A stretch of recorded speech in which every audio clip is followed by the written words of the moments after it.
welcome everybody to the fourth in this series of webinars from the Alliance for Healthier Indiana, focused on how businesses and business leaders in our state can get more involved in the health issues that are facing our people, our workforce, our state, our policymakers. Really appreciate you taking the time to be with us today. Today I'm really excited because in this fourth of the series, we're going to look at a view from the administration. We're going to have two of the top policymakers from two of the key agencies, two of the most key agencies in our state who impact health and well-being in our state. So really excited to have this opportunity to have these speakers speak to you today and to share more insights from the administration. Before we get started, I wanted to kind of go over a little bit more about who the Alliance for Healthier Indiana is. The Alliance has been around for a few years now and is really focused on making Indiana a healthier state, really improving our health rankings as we compare to other states and making sure that everyone can live long and productive lives here in Indiana.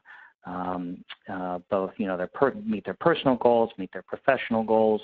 It's a great coalition that's made up of a lot of really wonderful partners from across the state, including some founding members, which include the Indiana Hospital Association, the Indiana Chamber of Commerce, the Indiana State Medical Association, Anthem Blue Cross and Blue Shield in Indiana, and the Richard M. Fairbanks School of Public Health. Again, my name is Kent Mitchell. I'm the Director of Outreach and Engagement for a partner campaign called Raise It for Health, which is focused on tackling our high smoking rate by raising the cigarette tax and investing in more public health initiatives in our state. So again, really happy to be here with you today. So the Alliance, again, is really focused on some core issues and that concept of the rankings that we're facing in our state, particularly as it relates to low public health spending. So some of the top issues that the Alliance is working on and will be touched on today include drug abuse, including our opioid crisis, our infant mortality issue, our obesity issue, smoking, and all through the lens, again, that if we want good outcomes in our state, we need a lot of things to happen. We need great policy. We need great partners. We also need more funding, frankly, in our state. We're 49th in public health spending, and so one of our goals is to increase that figure, and that's, again, leading back to the cigarette tax issue and debate. I should mention that the Alliance had 17 town halls across the state this year to hear from folks, and there's a lot of momentum around these health issues. And we heard a lot at those debates about these four core issues, as well as others, including, behavioral health, mental health, outreach in the community, disparities in our community. We also touched on these four core issues in those town halls. We talked a lot at those town halls about the health concerns, but also about the economic concerns that relate to these issues. So again, these are some of the four core issues we'll be touching on today, and excited to have a couple great speakers from the public sector here to represent their views and the administration's views on what's going on in our state. And so I wanted to take a moment just to introduce our two speakers for today, Dr. Melissa Collier and Allison Taylor. And so I'll take a moment to do that now before we get started. So Dr. Collier is an internist and pediatrician who began her public health career as one of the Center for Disease Control's Epidemic Intelligence Service officers in 2010, where she was assigned to the Indiana State Department of Health. And after completing that, she worked as a medical epidemiologist for CDC for 5 years, and she investigated dozens of outbreaks of hepatitis A, B, and C, participated in the Ebola emergency response and in the Zika emergency response. And then she led program teams in prevention for a year and a half before returning to ISDH, now as the agency's chief medical officer. So Melissa, it's great to have you here today. And Allison Taylor is with the Family and Social Services Administration here in our state, and she is Medicaid Director for FSSA. And in this role, she provides policy and strategic planning leadership to the Indiana Medicaid program, which purchases and administers a full range of healthcare services for about 1.4 million low-income and vulnerable Hoosiers through fee-for-service and managed care systems, an annual cost of $11 billion. So a lot of responsibility there. Allison serves on the board of directors for the National Association of Medicaid Directors and was a fellow of the 2017 Medicaid Leadership Institute, a competitive leadership program of the Center for Healthcare Strategies. She's been with FSSA in other roles. So prior to her role as Medicaid Director, she served as FSSA's General Counsel. She also has a background in law and public policy. So Allison, thank you so much for being here today too. So I wanted, without further ado, want to turn it over to our speakers who are going to present to you today. So Melissa, I will turn it over to you for views from ISDH. Thanks, Kent. Can you hear me? Yes, we can hear you well. Okay, wonderful. Just wanted to make sure. Good morning, and thank you so much for Kent for inviting me to speak today. I'm here to discuss how we can make Indiana a healthier state, and it's about reaching people where they live and work and helping them make healthy choices, or making healthy choices easier. So my presentation is essentially an overview of our top priorities, and I'm going to walk you through the State Health Assessment and State Health Improvement Plan, which was just published this summer. And then I'm going to discuss how health factors associated with healthy choices can fit into the framework and some of the things that ISDH is doing to address these issues. Sorry, advancing slides. Okay. So the Indiana State Department of Health worked with several agencies and organizations through 2017 and 2018 to develop the Indiana State Health Assessment and Improvement Plan. In conjunction with partners from across the state, ISDH gathered epidemiological data and key informant interviews to paint a picture of the health of Indiana's residents. This data informed the development of the State Health Improvement Plan, which provides strategies and objectives for improving Indiana's health over the next 3.5 years. This is based on more than 200 existing documents, including Indiana agency plans and plans from other state agencies. More than 100 variables were taken into account in extensive consultation with subject matter experts, both internally and externally, including local health departments and other community stakeholders. So, this is a big undertaking, and I think this is a huge tool in the toolbox for our community partners, our other public partners, to kind of help create a map of the health landscape, and so that we can all sort of be working towards similar objectives and goals. So moving on. So I'm going to drill down now into the goals and objectives of our 4 flagship priorities. The first flagship priority is reduce infant mortality. Goal 1 is to reduce infant mortality. Goal 2 is to improve maternal and infant health outcomes. Goal 3 is to increase safe sleep practices. And Goal 4 is to improve access to prenatal care.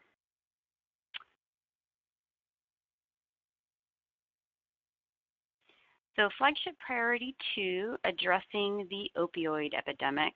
Goal 1 is to prevent substance use disorder. Goal 2 is to minimize the harm as a result of substance use disorder. And Goal 3 is to ensure access to treatment for opioid use disorder.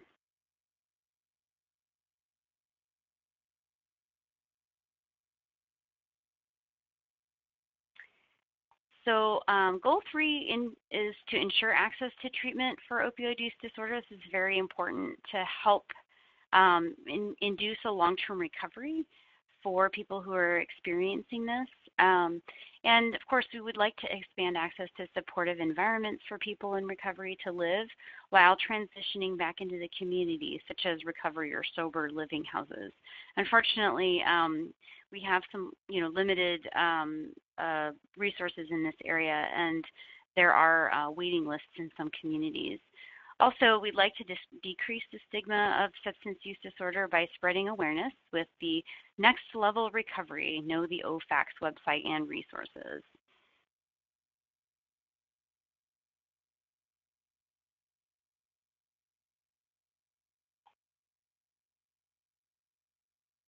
So our flagship priority 3 is to reduce chronic disease. I'm sure everyone understands that chronic disease is probably one of the biggest areas of burden for the health and the state of Indiana, and actually really for the nation. But so that goal number 1 is to reduce the burden of obesity in Indiana. Goal number 2 is increase opportunities for active living. Goal number 3 is increase opportunities for eating healthy. Goal number 4, decrease the burden of tobacco use. Goal number 5, decrease the burden of cardiovascular disease and diabetes in Indiana, and encouraging chronic disease self-management. So not only preventing the onset of these diseases, but also improving the management. Goal number 6 is to reduce the burden of asthma on Indiana adults and children. And goal 7 is to ensure all Hoosiers are appropriately screened for cancer. So chronic diseases are illnesses and health conditions that have a prolonged impact on a person's life, and the leading causes of death and disability in Indiana, along with heart disease, cancer, and stroke, which are the top 3 killers for Hoosiers. And of course, smoking will increase the risk for all of these. Many chronic diseases can be prevented or managed through early detection, improved nutrition, increased physical activity, and smoking cessation. Sorry, forgot to advance the slide.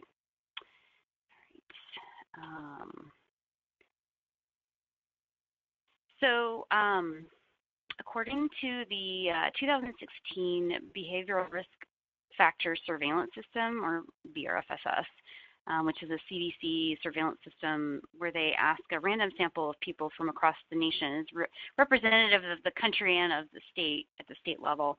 2/3 of Indiana adults experience overweight or obesity, which disproportionately affects low-income, rural, and African-American communities. And obesity rates have increased from 13% of adult Hoosiers in 1990 to nearly 1/3 in 2016. So this is definitely a problem. And the graphic on the slide shows the proportion of persons experiencing overweight in yellow and obesity in orange as a proportion of 100 representative adults. So poor nutrition contributes to 4 of the top 10 causes of death in Indiana, including cardiovascular disease, stroke, diabetes, and cancer. And of course, USDA recommends filling half of your plate with fruits and vegetables or consuming at least 5 servings per day.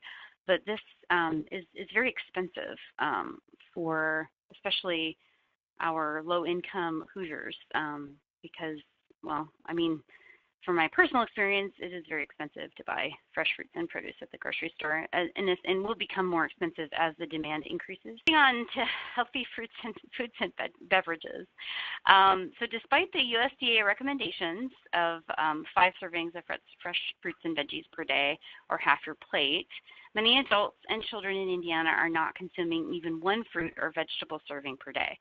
Eating a healthy, varied diet is crucial for chronic disease prevention, growth and development, and ensuring an adequate variety of nutrients, both macronutrients and micronutrients.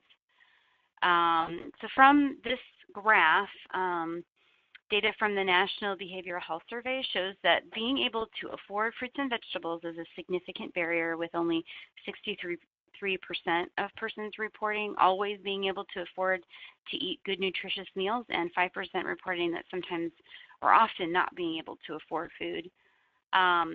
This is, inadequate food security. And although more than half of adults reported consuming 1 or more servings per day of fruits and vegetables, not even 20% of high school students reported consuming fruits and vegetables 3 times per day. This is indicating that there is an opportunity to help students start healthy habits of eating fruits and veggies. This state map represents the food deserts in the state, which are geographic areas where most access to affordable, healthy food is restricted due to the absence of grocery stores within reasonable traveling distance. Research suggests that access to healthy foods is associated with positive health outcomes. Food deserts disproportionately affect minority populations, where 29% of the state's Black population and 22% of the state's Hispanic population reside in food deserts compared to 11% of the state's white population.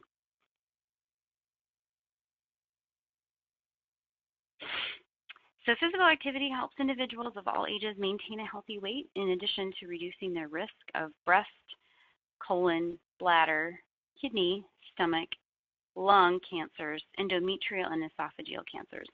Even for individuals already diagnosed with a chronic disease, you can reduce your risk of a new chronic disease condition, reduce the risk of progression of the existing condition, and improve the quality of life with regular physical exercise. And of course, the 2008 physical activity guidelines recommend 150 minutes of physical activity every week, but only 15.6% of adults in Indiana actually achieve this goal.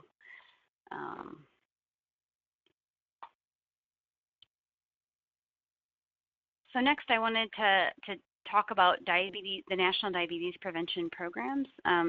We currently have 42 locations across the state that will provide this curriculum. It's an evidence-based curriculum that can help with weight loss, reduction in insulin resistance, and also hypertension, just using diet and exercise and other behavioral interventions.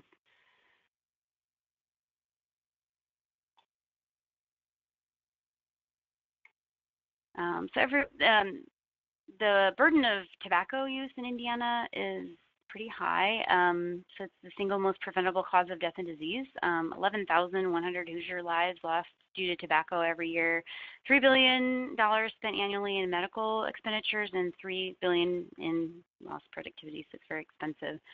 That equates to $900 per household per year.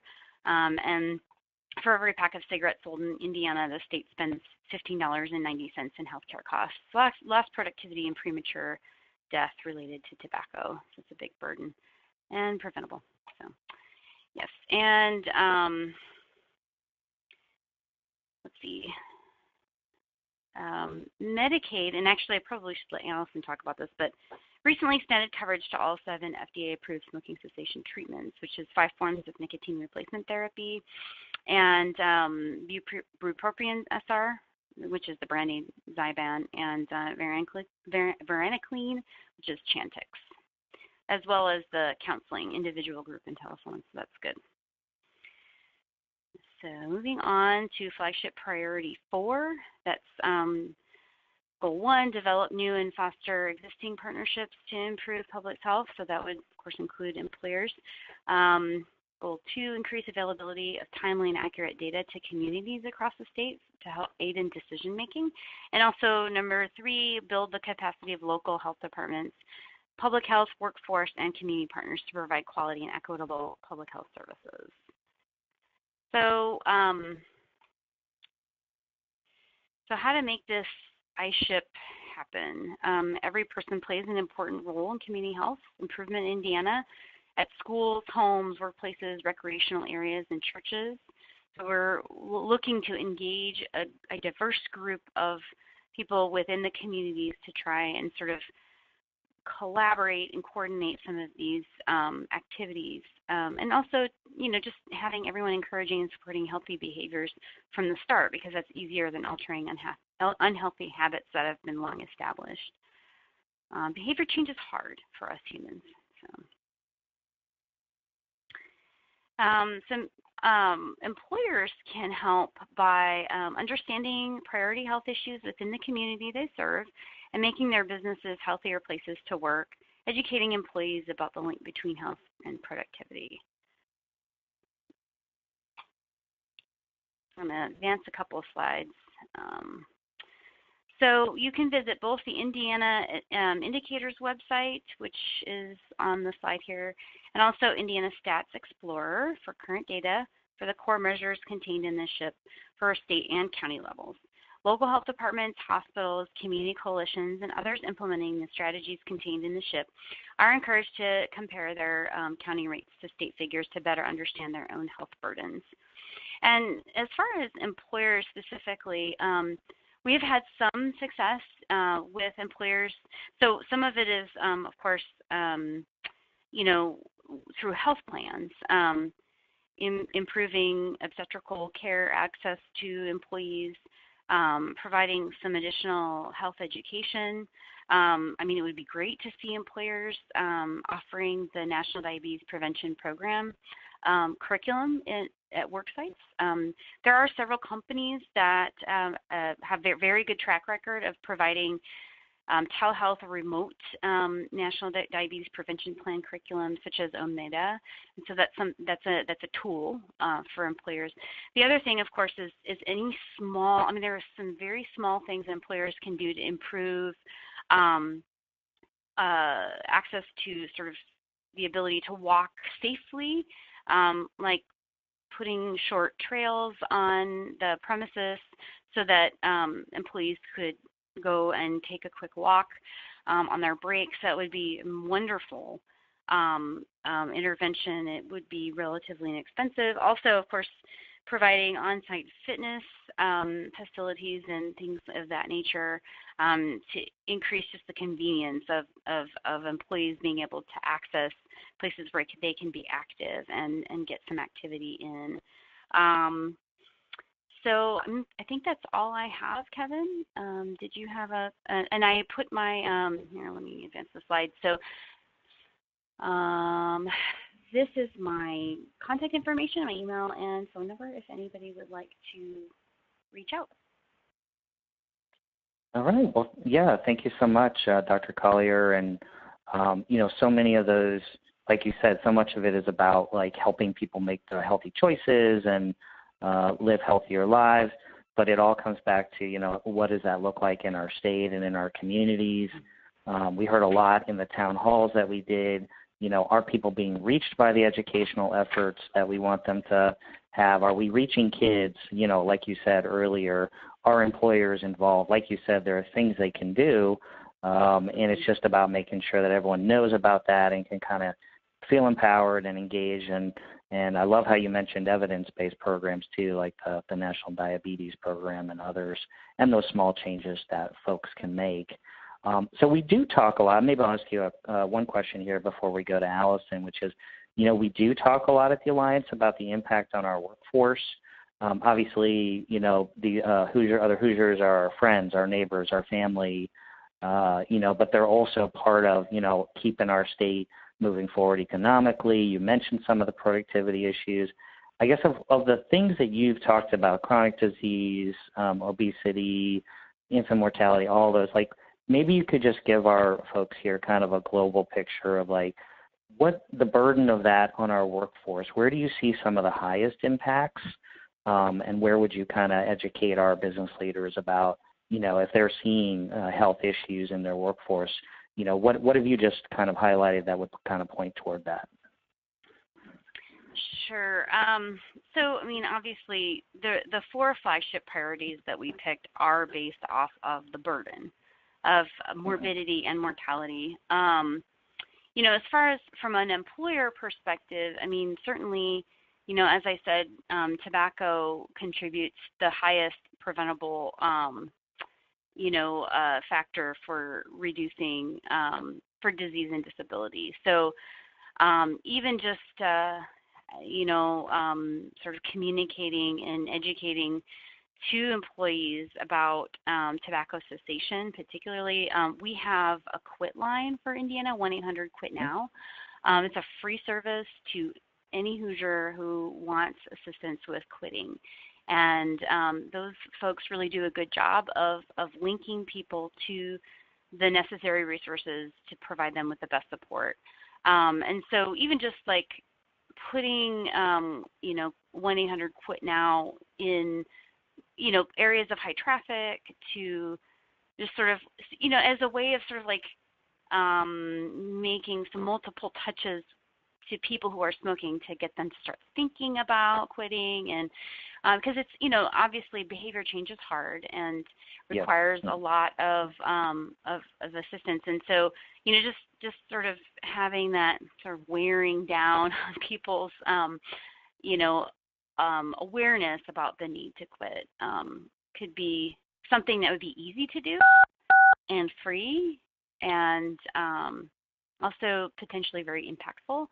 The other thing, of course, that has very high morbidity mortality because of its linkage to chronic disease is obesity. And of course, Indiana is not the only state that's struggling with obesity. This is kind of a national problem, but certainly improving access to fresh fruits and vegetables. This is, because fruits, what I wish people understood about nutrition is that, fruits and vegetables are relatively low in calories, but packed with nutrition. So the vitamins, the minerals, everything that we need, these actually help, if you have a diet that's higher in potassium, which you get from fresh fruits and vegetables, it will exchange sodium in your kidneys.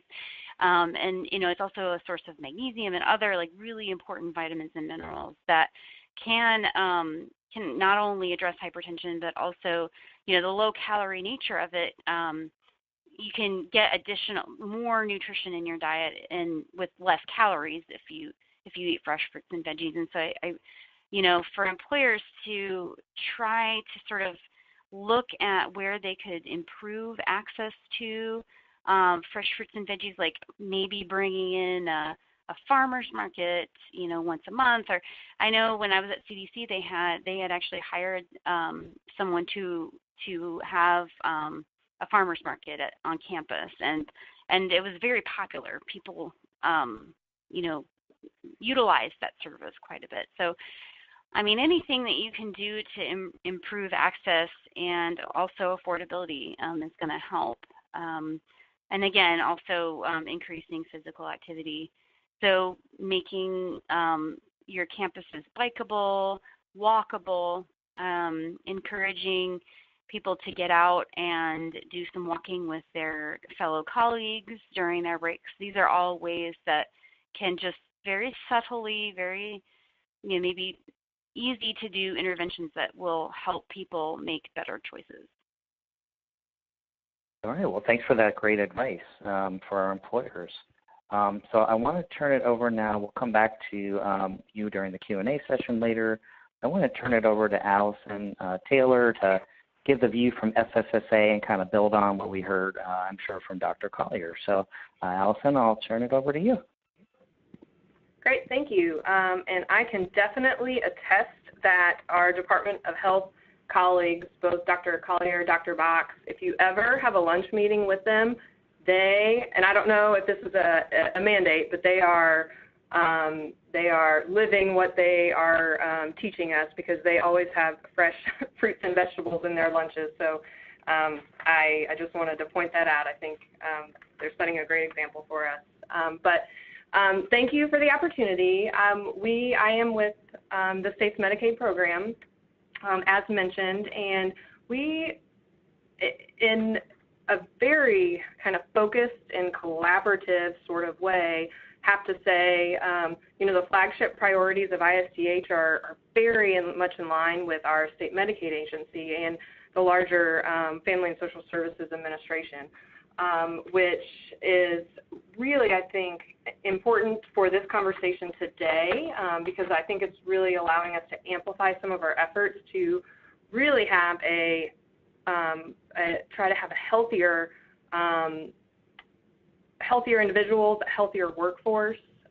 So today I'm going to talk a little bit about some of the philosophy behind some of the programmatic things that we're doing within our Medicaid agency, and talk about, our contributions to trying to get Hoosiers healthier and get them in the workforce or on to kind of the next step up in what's next for them. So I'm going to forward the slides. So today, in particular, what I've chosen to kind of illustrate this this shared theme with ISDH of healthier Hoosiers, we actually, I'll tell you about Healthy Opportunities, which is both a concept and an office, so both philosophical and tangible within FSSA, that is really helping us to focus on how to craft policies that solve a solution, which is, again, getting Hoosiers healthier. Also going to talk about the Healthy Indiana Plan and some upcoming changes that we can expect related to that the first of the year, called Gateway to Work. I'll also talk a little bit about our efforts to combat the opiate epidemic, and then I'll round it out talking a little bit about infant mortality and some of the efforts that we're making primarily jointly with the Department of Health.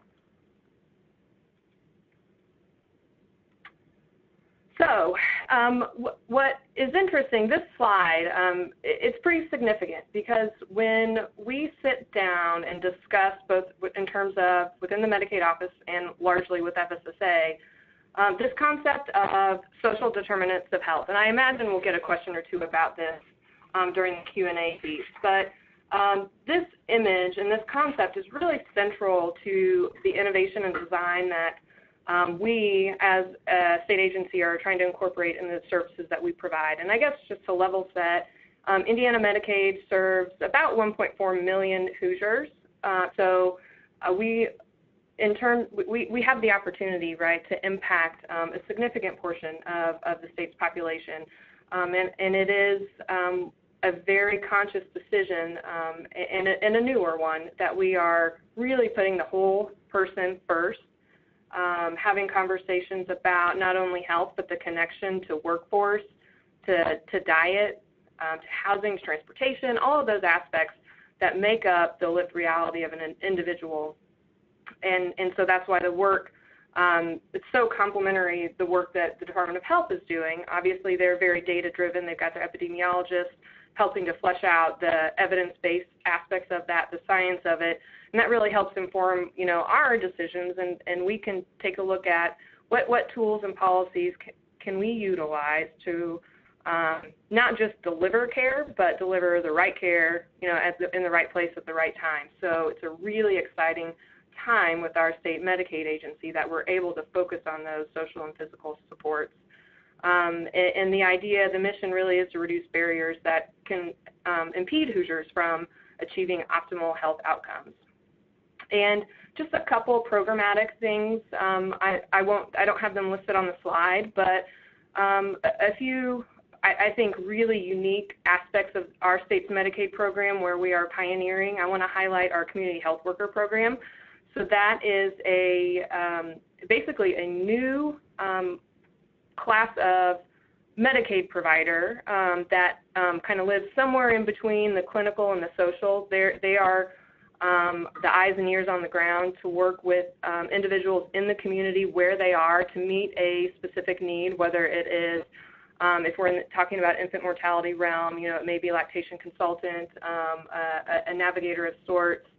On that front could relate to tobacco cessation, diabetes, et cetera. Individuals that have certified competence in a disease state and also can connect both culturally and from a community perspective and extend the reach of really trying to engage and influence behavior into the home, into the community, which is significant. We are almost literally the only state to have kind of come along and reimbursed for this service.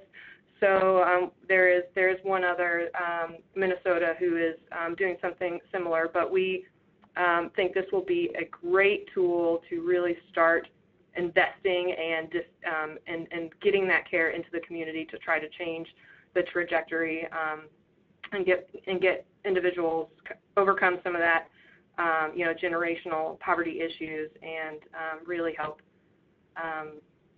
expand access. A couple other things. We are, again, we're not just talking about paying medical claims anymore here at Medicaid. It is trying to think through what are the social determinants that can help us invest in individuals and get them to a better place. We've made some reforms to the non-emergency medical transportation that we provide recently, coordinating that at a statewide level for our Medicaid recipients, and we're seeing really, really good results in terms of increased access. So this type of transportation helps get individuals that don't otherwise have the ability to get to an appointment, to the pharmacy to get medicine and related clinical and health appointment. So a significant win there. And then I'm also going to talk in just a second, kind of bridge into, if you take a look at this, again, back to this whole person, social determinants, employment is a huge factor in the determining the health and well-being of an individual. So I'm going to tell you a little bit about the changes that we're making to our Healthy Indiana plan and by way of Gateway to Work.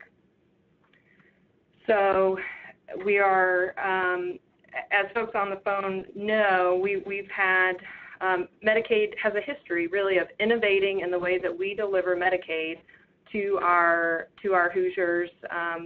We've been incorporating for over 8 to 10 years concepts of engagement by members, some behavioral incentives, so incorporating things to incent tobacco cessation, disease management, et cetera, and have had really good success. Individuals engaging with the program, the use of health savings like accounts and high deductible plans, making it look and feel a little bit more like commercial insurance to prepare individuals for that next step when they do, secure that employment that when they move on to either marketplace or commercial, so they are more familiar with commercial market, principles and will have more likely to have greater success on the next step. So again, that's a unique innovation to Indiana that's been really successful over the years, and we are excited to say today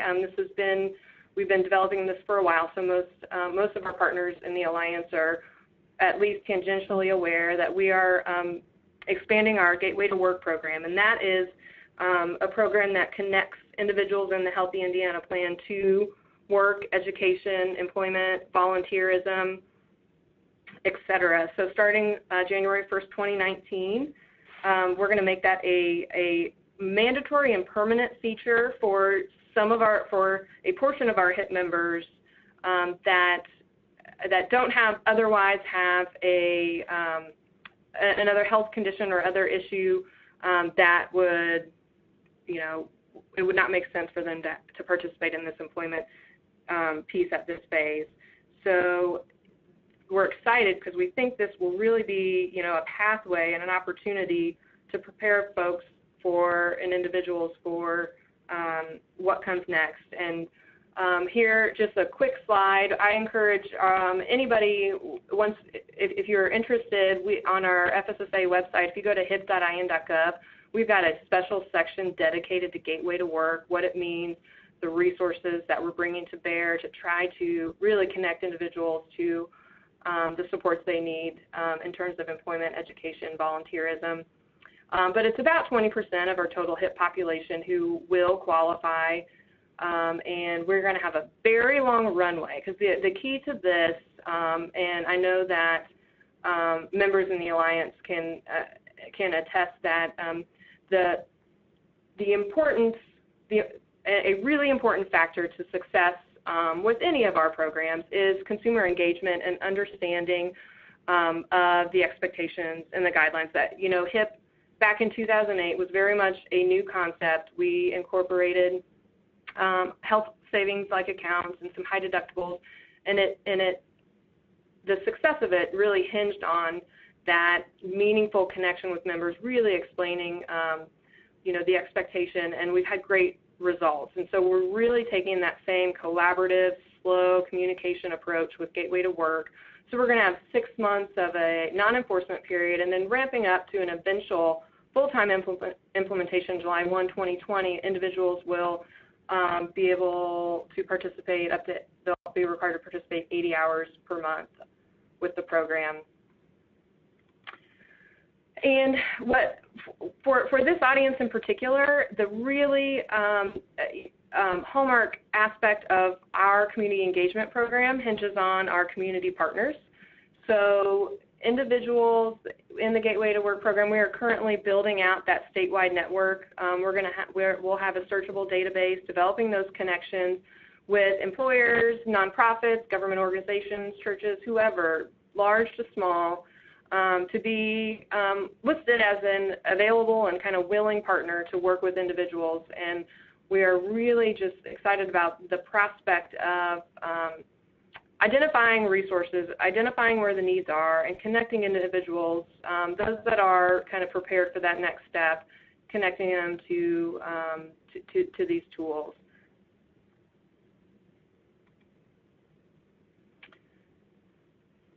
Would encourage individuals, members of the Alliance to visit our website, take a look at what it means to be a community partner, and consider enlisting or signing up. Or if you have questions, please don't hesitate to reach out to us. We'd love to share more information on how to engage with the program and how we can really help lift up many Hoosiers who we know will have the access to tools that will really help them connect and get the level of training and confidence, skill building, education that they need to get back into the workforce. Real quickly, I'm going to hit on a couple more initiatives, and again, the neat thing is these do very much align and kind of cross-pollinate with ISDH, our Department of Health, but Indiana Medicaid and our agency FSSA are committed to attacking the opiate epidemic, and I'm going to hit on just a handful. We've got made a lot of progress here. There's a lot of work to do yet still, but within Medicaid, with our Healthy Indiana plan, the approval of our waiver earlier this year, we expanded coverage for inpatient services, created coverage for residential services, and expanded coverage for addiction recovery management services. Those in and of themselves are really significant and first of its kind really for Medicaid programs. So significant investment there, and we are seeing a great access to services, and are really hopeful about the prospect there. In addition, I'm just going to take a look at my notes. We do have partners with our Division of Mental Health and Addiction, so they sit within our FSSA program, and in partnership with them and the 21st Century Cures opportunities that have been available have really innovated and created infrastructure and support that we really hadn't seen before. So developing Indiana 211 and Open Beds, which is a platform for kind of real-time referral to services, which is really significant and much needed. In addition, peer supports in emergency departments, so putting those professionals in the department when an individual comes in and recovers and comes out of that overdose and crisis point. That's the best time to have meaningful contact and potentially set up the a path to recovery. So really important investment here. Mobile crisis addiction team, so getting out in the community. Project ECHO is a model where we're kind of train the trainer on these aspects, and humanizing campaign. That's another important piece. We've got multiple efforts, both internally and externally, to try to destigmatize and talk about the addiction. So those are some of the efforts on the SUD front that I think will continue to help us wrap our arms around this issue. And then lastly, I just want to hit on, again, a similar flagship priority, ISDH, the governor, FSSA, we are lockstep in addressing infant mortality. So the community health worker certainly was a piece that I mentioned ago, is a tool to help us address infant mortality in our state, but I also wanted to highlight OB Navigator, which is sort of an umbrella concept that will help us leverage community health workers and other professionals to provide wraparound services to Medicaid moms. And so we will be providing more information on this soon. It will be a pilot first in several counties that have higher incidence of infant mortality, and will be, really an effort talking about the kind of the lived reality and connecting with individuals where they are, trying to connect with moms as soon as possible through some data exchanges that we have with Department of Health and others to catch them, to try to get them the proper prenatal care and support and education training, and try to really improve long-term our infant mortality rates. So, Ken, I am glad to kick it back to you. That's a high-level summary of some of the things we're working on here at FSSA and Medicaid. Oh, that's great. Well, thank you so much, Allison.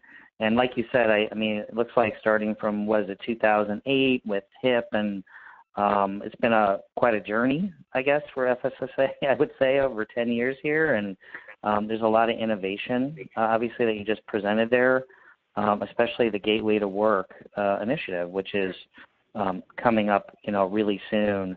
And looks like a great opportunity to engage employers in our state to help us meet our shared goal of, full employment for anybody who wants it, who is able to do that, and meet, again, their personal and professional, goals for themselves and their families. So that's fantastic. Maybe I'll just ask you, kind of modify my first question to you a little bit, because you talked about a lot of the, community health workers and other folks you have on the ground. Can you just give us a little better sense of, how accessible are those kinds of folks or other community agencies you fund to employers, to businesses, if they want to strengthen what they're doing? Can you just give us a sense of partners on the ground and who employers might look to work with locally? Sure. That's a great question, and that's why this Gateway to Work effort has been such a valuable one, because if we're talking about building out the local infrastructure, I would say our Gateway to Work unit, the team itself, so if you take a look at the slide, there's telephone numbers and a website, email address. They are a great, because we are really in that arms race right now, right, where we are building up that knowledge base and capacity from very small local level up to the statewide Work Ones and others, who the partners are. So I would check in there. Also, our partners, DOC, DCF, housing, we've had ISDH. There is a kind of an unprecedented, I would say, collaboration across all agencies to really tackle these issues. So it's from top down and bottom up. Yeah, that's great, and I look forward to hearing more about that as that rolls out and communities get involved in that. So I want to turn to kind of let's all have a Q&A opportunity here together to kind of flesh out these issues a little bit more. And Dr. Collier, I wanted to bring you back into the conversation. So, social determinants of health was really highlighted by Allison and on her slide, and talked about, that isn't a concept, right, that's so familiar to businesses. Is there anything you wanted to build on that concept about what they should know about it, or how you see that kind of influencing, employers as they work to change behavior and make people help people make healthier choices? Sure.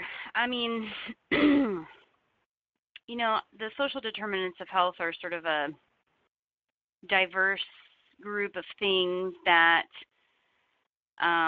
all sort of affect health downstream. So obviously poverty is one of those things. And so certainly if employers could do things that might try to mitigate some of the poverty, obviously paying people more for their labor might be one way of doing that. But also, things like,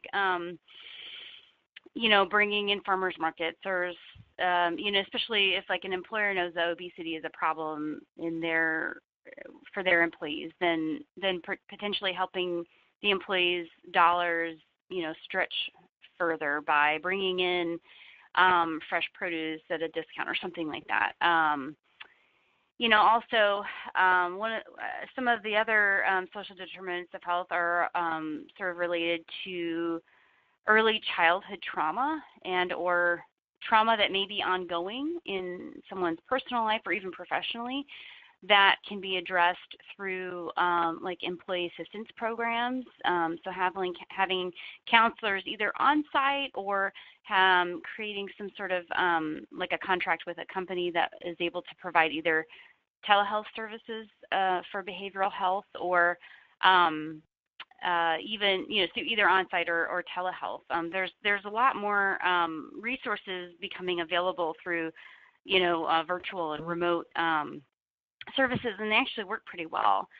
So I don't know if that entirely answers your question, but I guess that's probably the best way that I can try to address that. Yeah, definitely. And something we always hear right through the Alliance, through the town halls and other work, is just how, having conversations with your employees on one topic can open up other issues, right, that they're facing in their lives that may affect their health. So I think there's so much employers can do just to have those opportunities arise, so they can understand how to support their folks, better overall. So thank you for sharing about that. One thing we talk about the Alliance, I want to key in on the rankings a little bit. Rankings are, just what they are, right? Somebody puts out a ranking. Now there's a lot of data behind that too, generally. So we often say at the Alliance we rank 38th in overall health among the 50 states. I'll ask each of you, maybe Dr. Collier, you want to kind of continue with this, and then I'll turn to Allison for her response. But what are your views on that ranking? How can we improve it? And I think it's fair to ask you if you think that ranking is fair as well. Sure. I mean, so it's America's Health Rankings is the website, and for coming from the federal government, it is a pretty robust ranking that most states use to see sort of how they stack up compared to other states. It uses lots of different data sources, and so it, on its face appears to be fairly, accurate, I guess. As far as improving our state rankings, one of the things is reducing tobacco use. That's going to be a good one, and then also reducing obesity. Those two things could really significantly improve our health ranking, and also would definitely improve the health of the state. But there are other things on there, like infant mortality is one, and that's certainly one of our priorities as well. So to answer your question, I guess, if you looked at the SHIP, that I presented, essentially that is geared towards trying to, and if we are successful with SHIP, that will improve our ranking. So, that's the whole purpose of having a SHIP. So. Absolutely, yeah. Yeah. Allison? Well, so what's interesting from a Medicaid perspective, I hear Dr. Collier say tobacco, obesity, other metrics. We have the opportunity to then implement policies to try to kind of address those in our population, which is pretty big, right? So we've got 1.4 million members. So just hearing that, came to mind some of the stuff we're doing with tobacco. Dr. Collier mentioned some, expanded coverage. We are incorporating a tobacco surcharge into our Healthy Indiana plan, and have been really trying to ratchet up some of the incentives that we have within our Healthy Indiana plan to support and encourage tobacco cessation. So really trying to utilize all the policies and lever opportunities that we have to try to make a dent in that. Definitely. Okay, thank you so much for that perspective. I wanted to turn a little bit to the legislative and budget issues. And Dr. Collier, I'll ask you, one of the top priorities of the Alliance is to increase our state cigarette tax. We have one of the lower cigarette taxes in the country, and we have the ninth worst smoking rate. Obviously, that's been touched on by both of you, and you're doing great things at both your agencies already on that to address that issue. and you fund work across the state on that as well.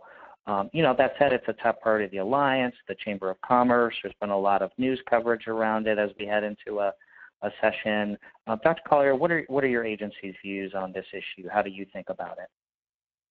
Sure. So, I would like to say first and foremost, the Indiana State Department of Health is supportive of evidence-based interventions to try to improve the health of Hoosiers, and we really do try to focus on evidence.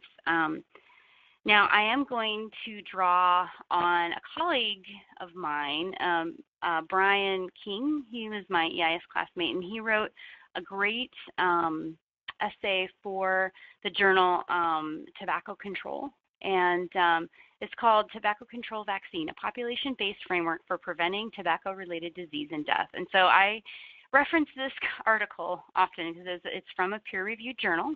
It's definitely evidence-based, and it's nice and concise, and it's written in a way that lots of people can understand.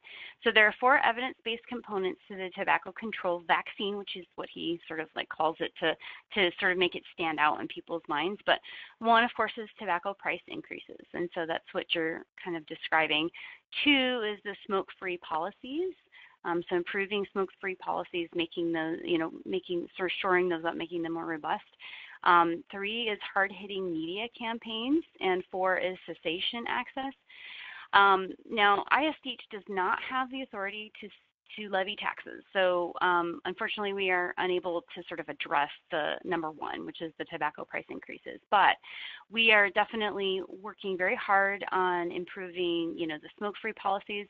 Our tobacco control program does a really good job of, through their coalitions. They have local coalitions in many counties that work toward improving smoke-free policies. As you may know, there was a law passed in 2012 basically banning smoking in most settings. There were a few exceptions, gaming centers and bars and some other places. And so we do have about 7 counties that have 7, I guess not all of them are counties, but that have passed additional smoke-free air laws to include some of those other venues that were excluded by the state 2012 law. So, and then also the media campaigns and cessation access. We do a lot with the Quit line, so 1-800-QUIT NOW, and so that's something that we're really trying to improve utilization. So we have removed all barriers to access to quitting as much as we can, and then so now we're focusing on trying to increase utilization. Okay, yeah, thank you so much. Yeah, the vaccine concept I think is something everyone can attach themselves to. There's many ways to address the smoking issue, and you guys are doing a great deal of that work already, both of your agencies. So that's obviously not the only issue that's going to be discussed. You both have mentioned infant mortality as a priority too. Maybe Allison, maybe you want to speak to that, or other changes that you think would be relevant to share on this call that you guys are considering or looking at in the next session. What else is kind of bubbling up to the top that folks on the call might hear about in the newspaper or see on the TV shows? Oh, so that's a good question. I think the piece that I would point back to again is this OB Navigator concept. It was first kind of revealed at the Labor of Love Summit by Dr. Box and Dr. Jen Walthall. More details to come. There's it's still very much kind of development phase, but again, this concept of trying to do more and reach more of our Medicaid moms and provide that care and support to try to ultimately, have healthier pregnancies, healthier babies, healthier moms.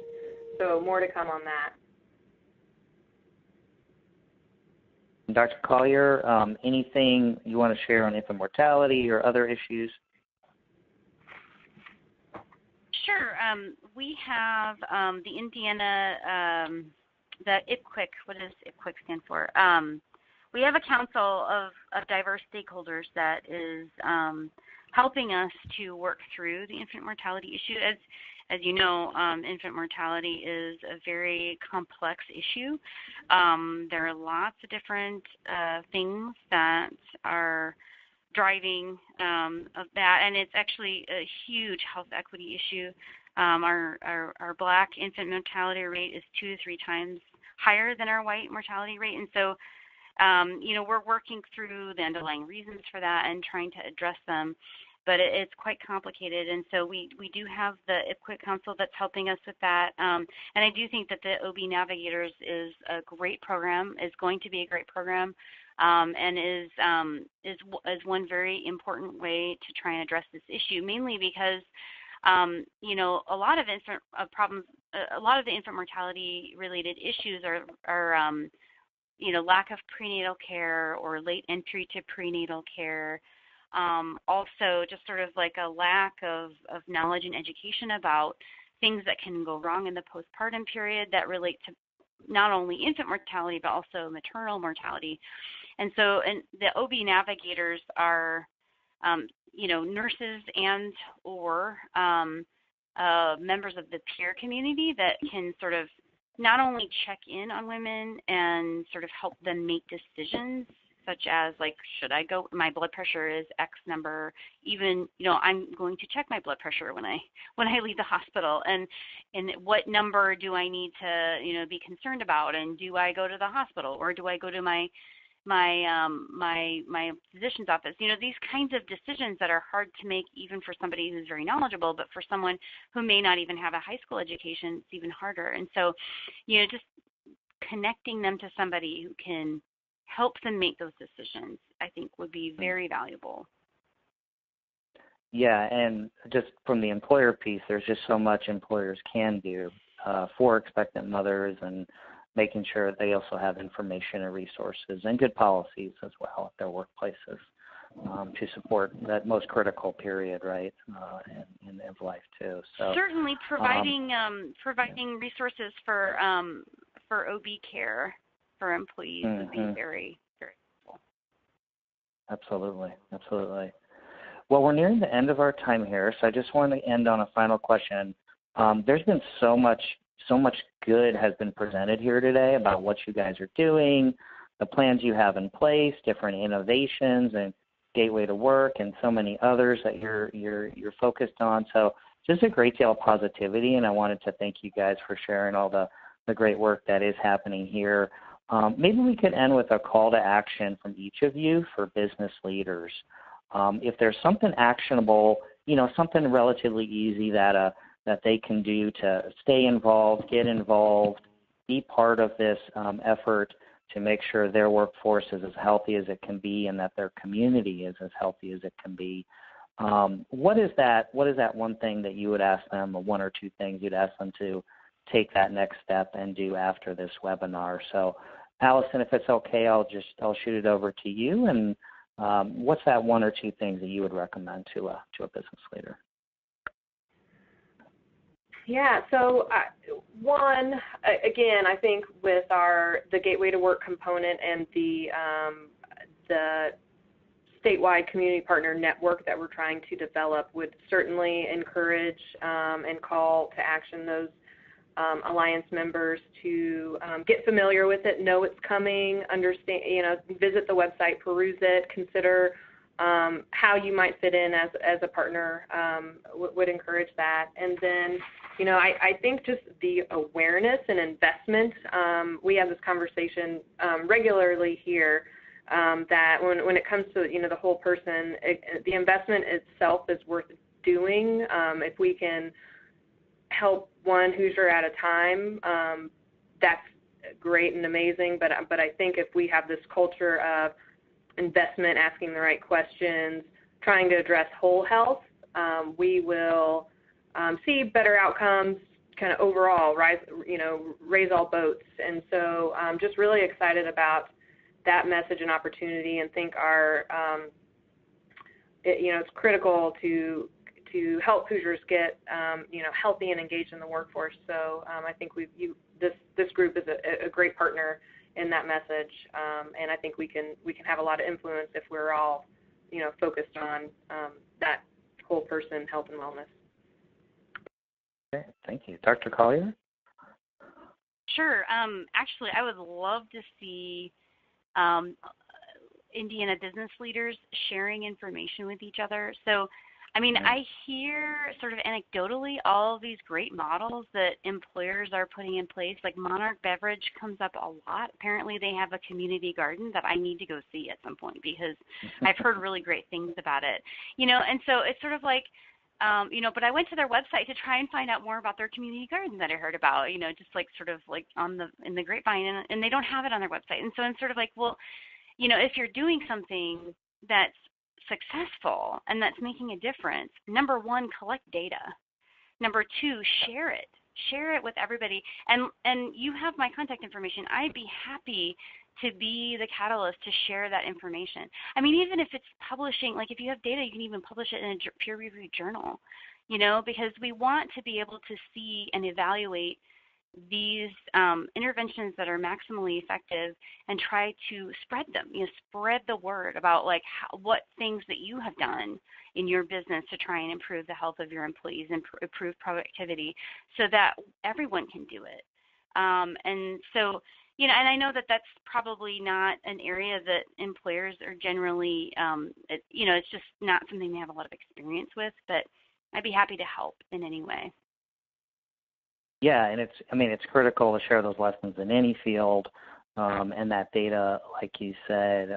I think a lot of times employers don't think what they're doing is exceptional, but they many times it is. Exactly. What they're trying to do with their employees, and so just putting that out there, whether it's through the Wellness Council of Indiana or through your agencies or through other venues, I think is really important. And because one thing employers know is that their employee today is somebody else's employee tomorrow. There's a lot of turnover, and so I think one thing that's really important for them, right, to reflect on is that building that public health system and building healthier people generally helps all employers, and so everyone has a part to play in that.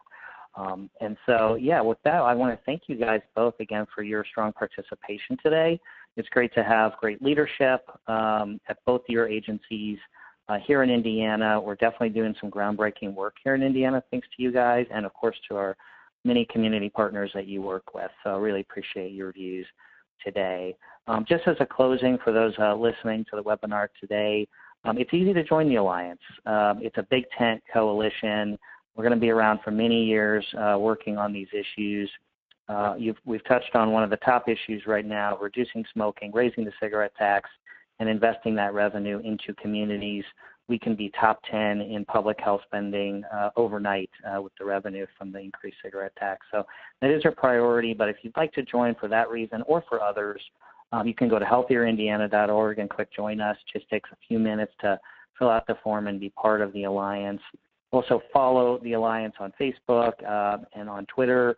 Lots of updates and things that are happening through the Alliance throughout the year, events and other opportunities to be engaged. We didn't mention much, but there's a campaign, again, that I'm part of called Raise It for Health. It is part of the Alliance for Healthier Indiana in many ways. They're one of our key coalition partners. If you'd like to learn more about the business case for raising the cigarette tax, you can go to SmokingHurtsOurWorkforce.com, which has a wealth of information and some personal stories about how smoking can impact productivity in our state, career trajectories, things like that, and how you can get involved as a business leader. So with that, I wanted to thank everyone for listening today, and I wanted to thank our two speakers again. And thanks for all you guys do to make our state healthier. Appreciate it. Thank you so much.